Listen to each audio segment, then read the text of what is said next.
Hello नमस्ते सबैजनालाई। ल आज हामी यो हाँस पोखरीमा आएका छौँ। ल यो विशेष गरी यो चाहिँ यत्तिकै पोखरीमा चाहिँ पालेको चाहिँ हो। यो चाहिँ यसमा चाहिँ हामीले छोप्न, यसलाई मार्न, यसलाई काट्न यता पाइँदैन।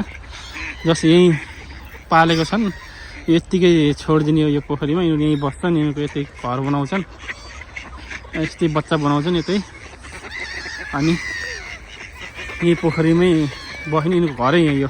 विशेष गरी यो त्यतिकै पाल्नको लागि यो ठाउँमा यसरी छोडिदिइरहेको हुन्छ। अनि हामी जस्ट हेर्ने अनि जाने, यसलाई चाहिँ हामी छोप्न केही गर्न पाउँदैन। यो यस पोखरीमै नै यसलाई यो संरक्षण गरेर राखिरहेको हुन्छ। हाँसहरू, चराचुरुङ्गीहरू विशेष गरी यसैमै छोडिदिइरहेका हुन्छन्।